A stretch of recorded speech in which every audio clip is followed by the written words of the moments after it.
What's up, everybody? Welcome to the show. Welcome to the show. You can see the hat. You can see my Grogu shirt. And look at this. I got me a Star Wars shirt. I've had a few. Welcome to the dark side. All right. So as you can tell, if you don't already know by the date and you don't know by what we're wearing, we're going to be talking Star Wars. May the 4th be with you. Let's kick it off.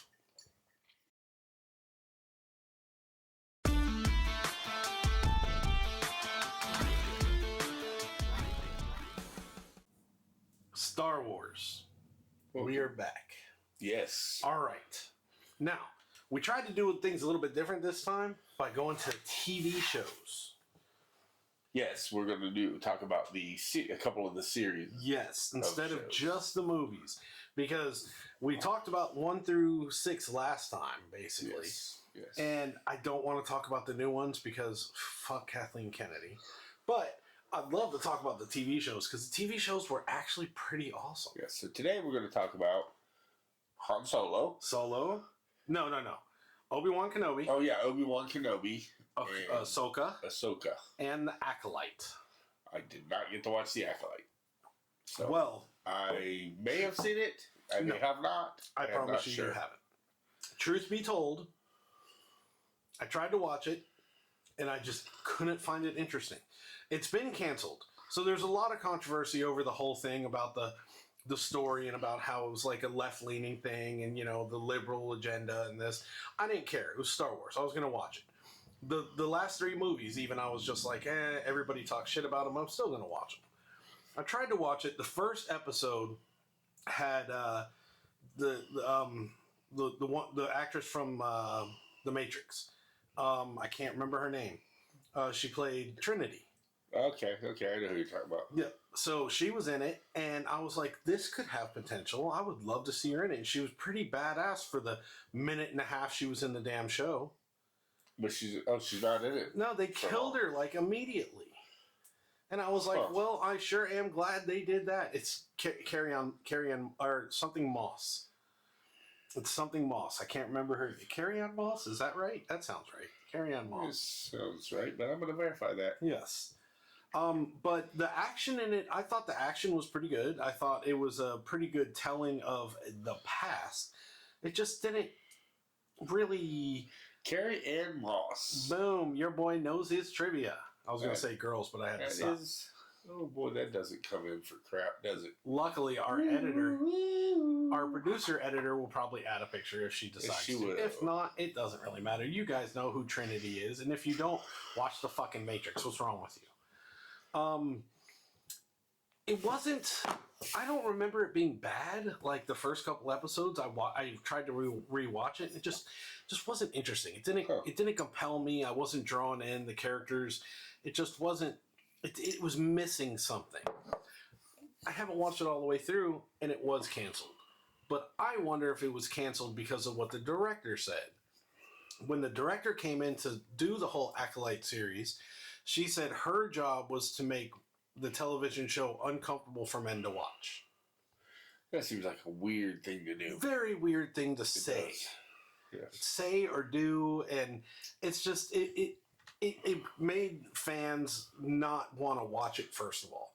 Because who wants to watch something where it says, yeah, everybody who's a fan, you know, on this side, half the people not making it for you. I want you to be uncomfortable watching this. That's weird because I would say probably by and large the biggest following is men. Yeah, I would think by a lot. Because it's so random to find a woman who's a Star Wars fan. It's just like... It is. And that's the only thing I'm basing my judgment off of. Not because I don't think women can enjoy the film. Oh, of course not. Simply because everybody I've ever met, other than, you know, a couple of girls... Just sprinkling. They're always guys. Yeah. Guys always, you know... You're never hard to find a guy who likes Star Wars. Even though it's weird because women always say they love romance movies, and that's pretty much what Star Wars is. It's just... Here's the thing that pisses me off about the whole Star Wars in general, since Disney took it over. Okay, they're always talking about we need strong female characters. Yes.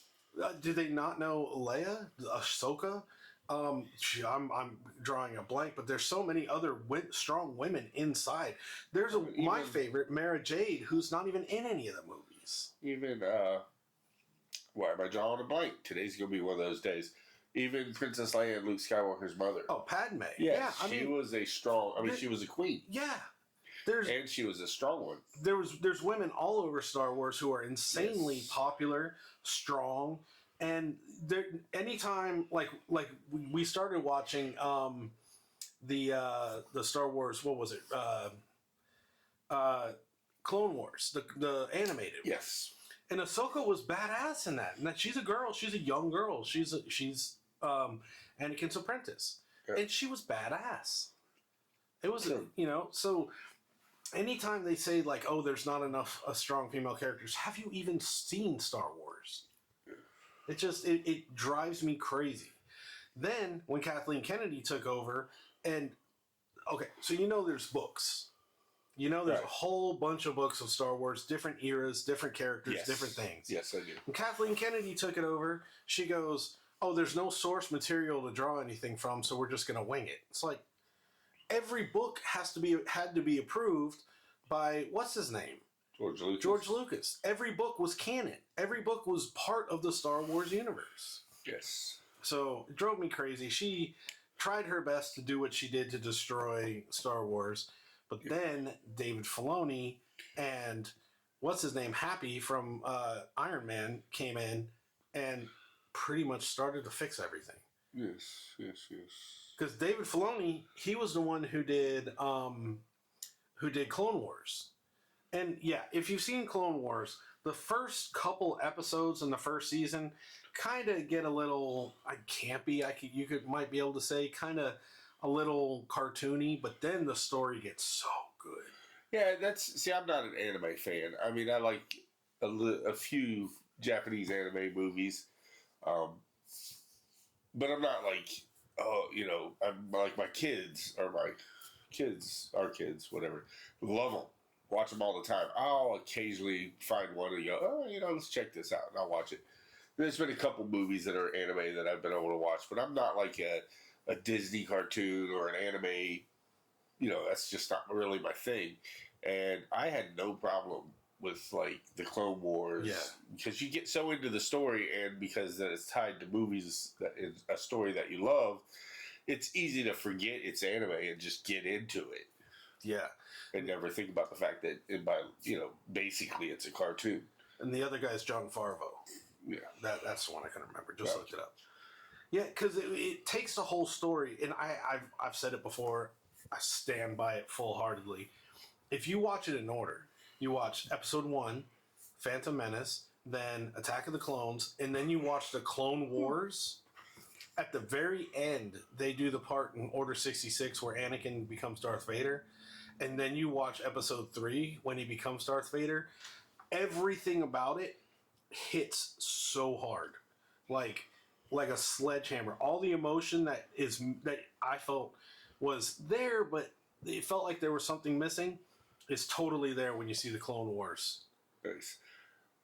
I love this series, so I'm going to take a minute to apologize for yawning. It's not like I'm bored with the content or anything. I don't get enough oxygen when I sleep, which makes me yawn a lot throughout the day. I just didn't want people to think I was like bored with our topic. Yeah, I will yawn. We refer back to the episode a few weeks ago about the medical issues my buddy is feeling, and don't forget. We'll just go ahead and do a little piece here. Don't forget, go down in the comments below and your chance to win the entire 2025 album of Privada cigars. It's your chance. Yes, it's a nice thing he's doing. He's giving away this set. These cigars are very important to him. So for him to give them away to try to help raise a little money to help with my medical expenses for this procedure is greatly appreciated. Hell yeah. So check out the comments, buy a couple raffle tickets, come help him out. And please excuse the yawning. Yeah, please. And, the magnificent beards. Just please excuse those. Speaking of beards, I don't know how I'm going to use that, but he didn't have a beard. But Kenobi, Obi-Wan Kenobi. Yes. You started watching that. What'd you think of that? I enjoyed it. I actually started watching it thinking I had never seen it, but I had actually seen the entire series. That makes sense, yeah. And it was good. It was very good. The two takeaways that I take from that show. The first one is I love that Hayden Christensen is getting the what am I trying to say? The Recognition. recognition. Thank you. Yeah. The recognition that he deserves playing Anakin. Yes. I might get a lot of shit for it, and I don't care. I think he played a great Anakin. I think he was a very good Darth Vader. Yeah, I think I have no problem with it. You know, obviously when he became Darth Vader, he gets the James Earl Jones voice. Yeah. So, but even before that, when it was his voice and his face doing the acting, I think he did good. I mean, some people didn't like him as a kid, and then as a teenager and as an adult. I thought he did good. I thought he played the role right because he was supposed to be, you know, that young kid who became, you know, a teen and then into his older years while learning the difference, you know, to try to battle the dark and light.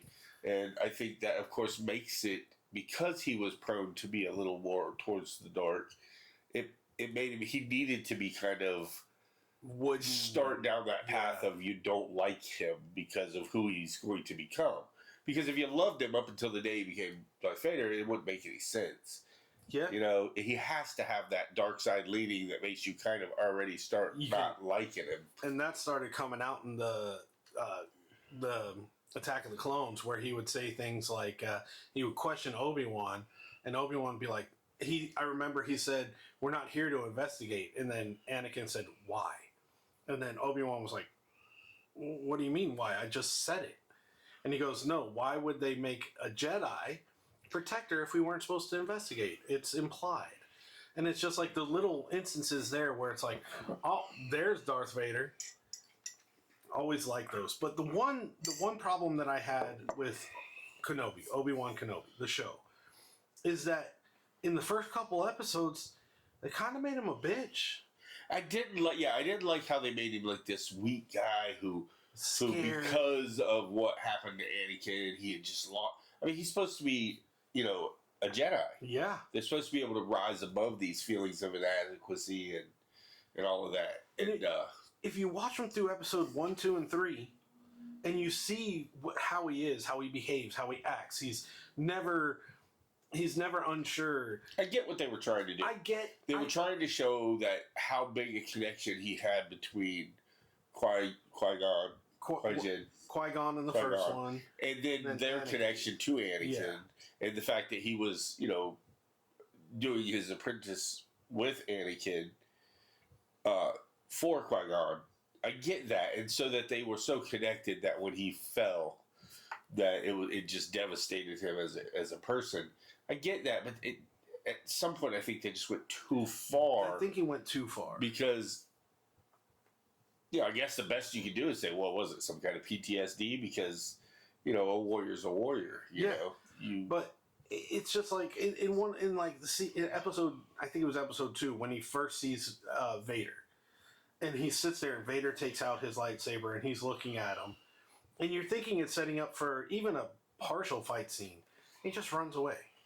It's like, come on, dude. Yeah, they made it a little too strong and a little too long before they brought him around to where he finally got into the fight. Now, apprehensive, yes. So, here comes some Star Wars nerdiness. Obi-Wan always fought with a fighting style that's purely defensive.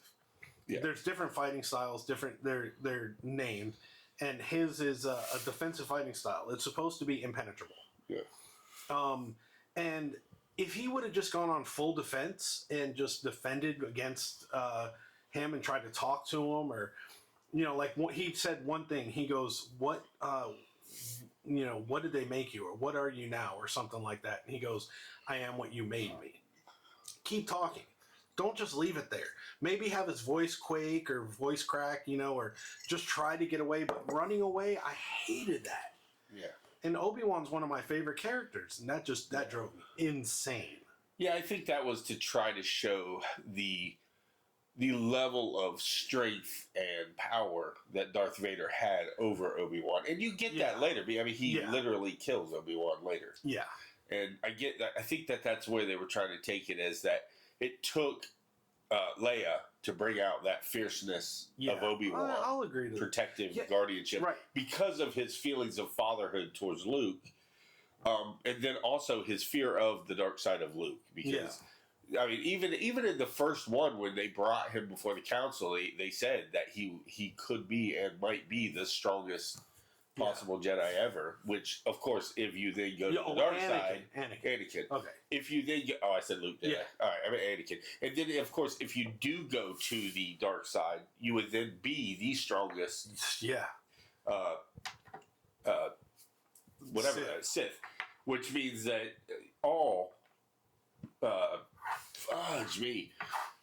All the Jedi would fear you to some degree. Thank you. Yeah, gotcha. I was trying to see where you're going with it. Yeah, but in other words, that if they feared you so much to even want to train you because of the tendencies that you might have to go to the dark side, then it would in large say that most of them are going to be a little fearful of you because they are, which is another emotion that Han Solo would be feeling is not only. The remorse and the, I guess that feeling of if your kid went bad and did bad things, and you had to be the guy who arrested them or dealt with it. Stopped it, how that would affect you emotionally. And on top of that, the fear of who Anakin was and who, since he became Darth Vader, obviously immersed himself wholly into the dark side. Right, because even if you take Anakin just from, who he was before that, when he was Obi-Wan's apprentice, you just look at it. Every time you look at him, Anakin was always saving him. Anakin was always doing this. Anakin was always powerful. The only edge Han Solo had over Anakin was Anakin. Fuck me. Why am I even talking today? Really? It's been one of them days. There's too many fucking names today. Yeah. Anyway. The only leverage he had over him was Anakin was too quick. He didn't think his moves through enough and attacks enough. He was too emotional. Yeah. Or too immature. He would always tell him, patience. Exactly. Too impatient. There's the word for it. Another word I couldn't find today. But when he became, full Vader, it's just like, and one of the biggest issues I had with the Star Wars movies is there was always fear with Vader. Like even with the originals, you always had, except for that one guy, the one captain who was like, I have no respect for your made up religion or whatever, and he chokes him out in the starship. Yeah. There's never been anything that truly showed just how fucking powerful Vader was. Yeah. And even Vader grows as you watch the series and the different movies. He becomes way more powerful, which leads you into realizing just how powerful Luke is as a Jedi. Anakin or Luke. Luke, yeah. Because in order for Luke to battle his own father later in the movies, and come out on top of those battles, that means that he is a young and fierce. And that's why I thought in The Mandalorian, when Luke came in, I thought that was the most amazing scene. Because you have, what's his name, Moff Gideon, something like that. Desposito's character who's trying to get Grogu. Yeah. And here they are surrounded by people, surrounded by bots, surrounded by everything. And a single X-Wing comes in. A single... You almost poked your eye out. I'm insane today. Man, what a day. It is a rough one. I swear I have not. It's just coffee, no alcohol involved. Just a moment there, I forgot I had a straw.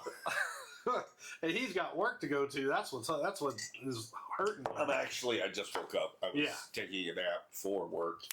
And I woke him up so that we could I wasn't supposed to nap until after the show, but I'd had lunch and I was laying there watching a new series on Netflix, which you should check out, by the way, and dozed off. So I mean, when you work all night, you got to get your sleep in when you're getting. But when they're all in the control room and that single X-Wing comes in and everyone's like, who is that? And you see Grogu, reaching for the monitor, and you see a hooded person come out. Moff Gideon knew exactly who it was. Yeah. He knew it. Because the lore of Luke went in with Vader and with the Emperor. Palpatine and Vader. And he was the only one who came out. Yeah. And so the legacy of Luke, how powerful he was. He knew it, and I loved that he showed that much fear and knew not to mess with him. Yeah, Luke is way more powerful. and I think that's what's awesome. If you look back into the story and you look at Qui-Gon and what he saw in Anakin. Now, I think his sight line of it was a little bit. He didn't realize there's people who what led it, because he thought Anakin was going to be the savior of the universe, or whatever you want to call it. Bring balance to the Force. To the Force. When in truth it was Vader who was going to bring about the person who would bring balance to the Force. In ways you look at it, he still did it. He did it. It just was. It was in a way of we got to bring about more darkness in order to bring about the light. Because some people try to say, well, if it wasn't for Qui-Gon and Han Solo bringing about Anakin, then there would have never been a need for Luke. But that's not true, because the dark side was already a strong force. There were already Siths. Because they were already doing damage. They were actually Darth in control. Maul. He was already working his way into control of the Congress and turning into the Empire. You had Darth Maul. You had Sidious. And before Darth Vader even made his resurgence onto the scene, they were already in control. Yeah, everybody was already under their law. Yeah. Or their control. I mean, everything. So that's why I just disagree. I think that it wouldn't have mattered. It wouldn't. In fact, I mean, who knows about. So here's the theory. When they find Anakin in Tatooine, they come over and Qui-Gon asks, "Who's his father?" And she said he doesn't have one. Yeah. There's theories that he was made purely by the Force from Palpatine. Not gave birth to him, but used the midichlorians to make a child, and it was pure Force, and that's what they were saying Anakin was. Yes. And there's debate back and forth whether that's true or not. I don't know. They never really show who his father is. No, because he didn't have one. She even said he didn't have one. Gotcha. So, but they never really dig into how they didn't get into it. Yeah. They just kind of left that open. So the curious part is, if that's true, Palpatine already knew he existed because he made him. Yeah, it might have been a thing just like Luke, though, where they knew he existed, they just didn't know where. It's possible. Like, I'm not sure exactly. Because if you believe in the fact that they can feel the light side and the dark side of the Force, then you can feel that there is something out there that you're not able to find, but is weak enough you can't find it, but it's still coming. And, I mean, just like when Yoda, when they did the whole evaluation on Anakin, is like, how much of it did he actually see, and why he didn't want to recommend Anakin? Yeah. Did he see that Anakin was was definitely going to fall to the dark side, or did he just see that there was enough of a chance that he would go to the dark side that it just wasn't worth that risk? Yeah, because he was already older than they generally would. But what they don't really say is if they could feel the Force in Anakin, then how did they know, if they didn't train him, that the dark side wouldn't feel that same Force and go grab him and train him too? Right, because why wouldn't you, right? Yeah, it makes sense. But then there's one other thing. This other thing that bothered me about the Force and about the show. The only thing that I kind of had a little bit of was the agent who was undercover, or like, she was like a double agent almost in Darth Vader's group, the Inquisitors. Inquisitors. How did he not sense that she was from as a youngling? Yes, so the surviving youngling. And was undercover and wasn't of really their beliefs. Like, she really didn't care about their beliefs. She was there for one reason. Or did he know? Yeah, and knew he could control her and just let it go. Probably. I mean, they might have, because Anakin was strong and she was not. I mean, as we saw in the end of that. I mean, or in her demise. But but he could have known all along and known that, keep your enemies closer. True. Or could have used it. Hey, I could use this to draw out the others. Or Han Solo is really who he wanted. is to Obi-Wan. draw, or Obi-Wan. You've got this Okay. obsession with Han Solo has nothing to do with any of this. He was literally just a friend of Luke Skywalker, but I'm bad with names apparently today. He just has an obsession with Harrison Ford. So Obi-Wan, to draw out Obi-Wan, he used her perhaps because he knew that they would at some point Need be drawn to each other. Or I mean, like there's so many. I mean, it could have honestly also been that he just didn't give a fuck. I mean, you're Darth. Yeah, he could have been so fixated on Obi-Wan that he just didn't. He just overlooked the fact that she was just taking over complete. But she got in that position, so how would he not have known? Yeah. See, that's a good question. It's probably much like an undercover agent, at least in the movies. I'm sure it doesn't happen in real life where they have to get their hands dirty to stay under, because you have to be believable as a bad person to be undercover in a group of people that are all bad. Yeah. I mean, you can't be the Ned Flanders of the crew, or you get outed, or you just wouldn't be allowed into that inner circle of what's really going on. Yeah, otherwise all the undercover guys get shot. So I think it would fall into the same thing. She probably had to do a lot of bad just in her earn his trust, to try to get her, revenge, and seeking revenge, which is really kind of effed up if you think about it, because her whole reason for getting revenge was because they killed all of her people, which were all kids from the light side, or from the all Jedi, all future Jedi, all younglings. There we go. Yes. Younglings. Yeah, that's So there's really a lot into it that you can think about. There really is no pure answer for a lot.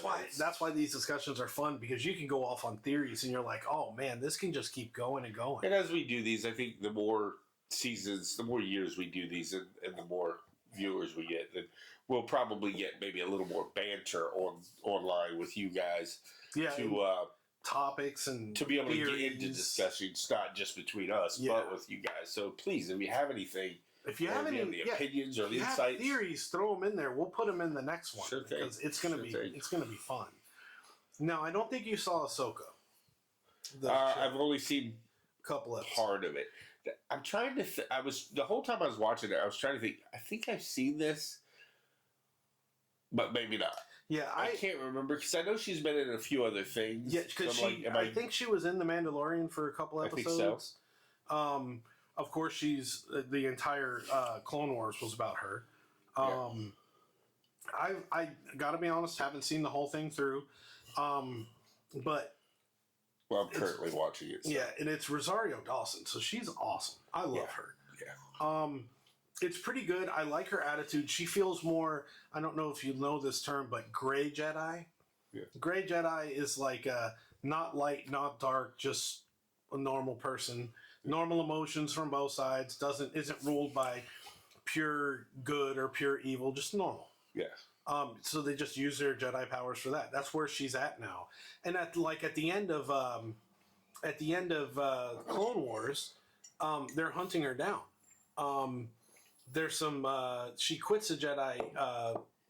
As a Jedi, she quits. Yeah. So that's one of the reasons she's able to survive, is because when Order 66 comes out and they're supposed to kill all the Jedi, Rex, who's one of the clone troopers, says she's not a Jedi anymore.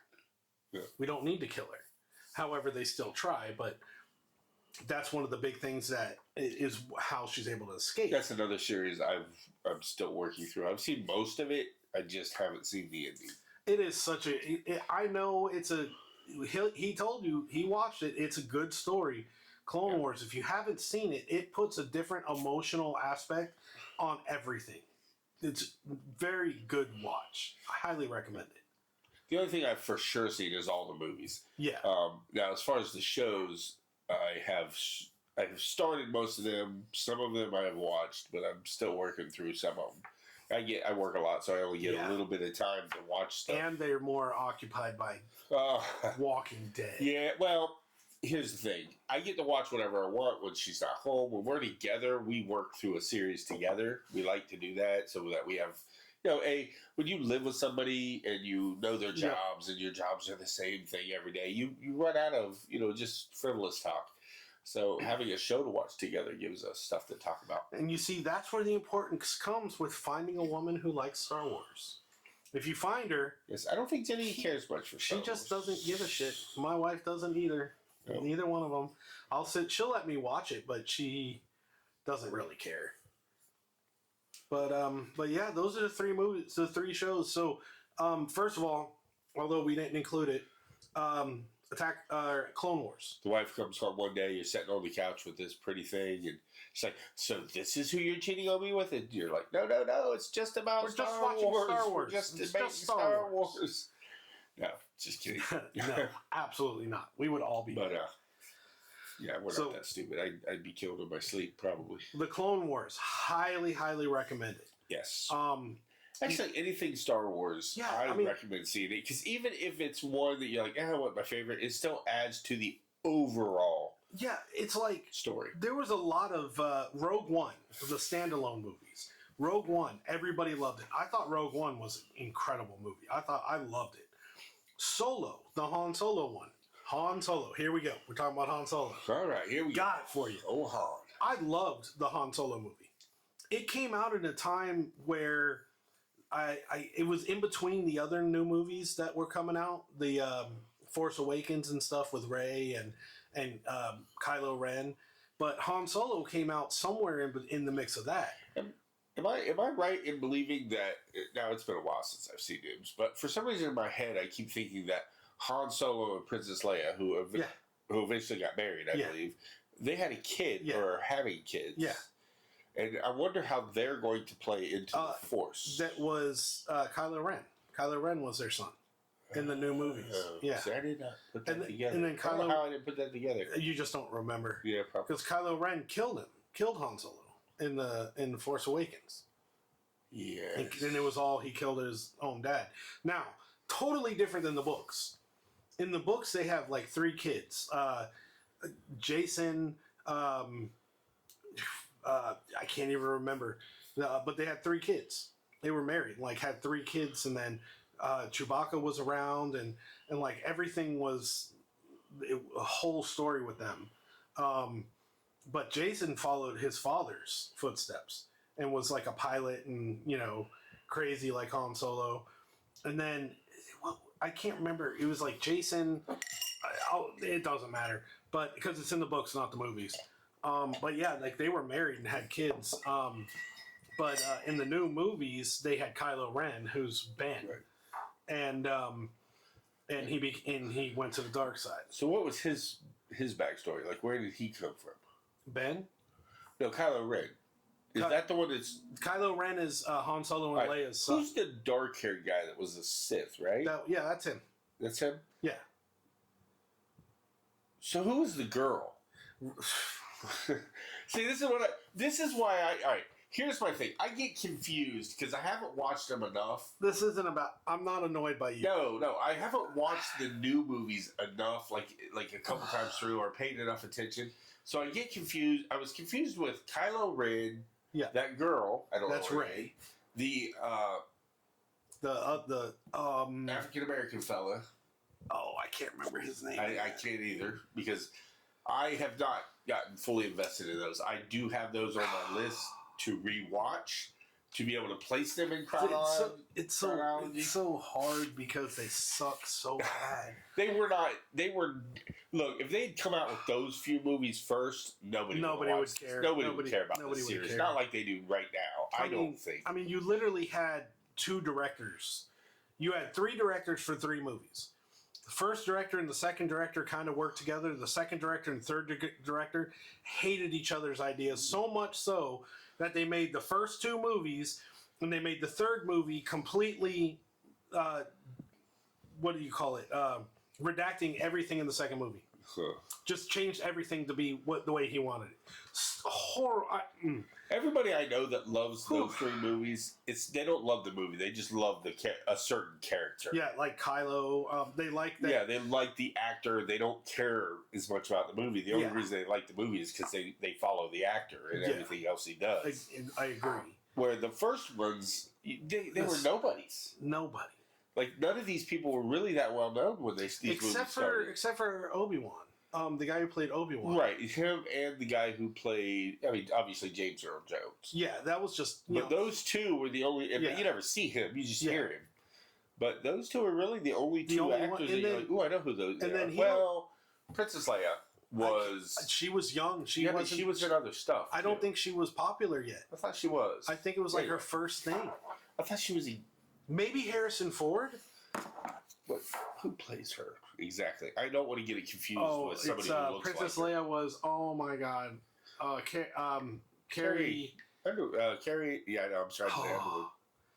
Oh, I am so sorry. Carrie. Oh my goodness, what's her name? Carrie, this is going to drive me nuts. Baby. Carrie Fisher. Fisher. So she was in, wasn't she in Poltergeist or something as a child? I don't remember. I don't know. I'm not a horror movie guy, man. She was in something when she was really young. But Carrie Fisher, but like they all got popular after. It was like after. I think Star Wars came before. Because Star Wars didn't come out until the 70s. Oh man, we're gonna do this again. I can't remember them. I thought it didn't come out until the 70s. Let's see. We're gonna play. Look at your phone. Yeah, look at your phone. Oh, it doesn't matter. But I think it was mostly. I think everybody was mostly popular after, but I can't remember for sure. I know they definitely got popular after, but I mean, like even Harrison Ford. They didn't know if he was going to come back for the third movie, so they ended up. That's why he got frozen in carbonite, because they didn't have a contract in case he didn't come back. All right, so she was in Star Wars Episode 4. Yeah, A New Hope. That's the first Star Wars. That is Star Wars. In 1977. Yep. But she was in a movie called Shampoo in 1975. And Debbie Reynolds and The Sound of Something, Children, I don't know, something, in 1969, perhaps?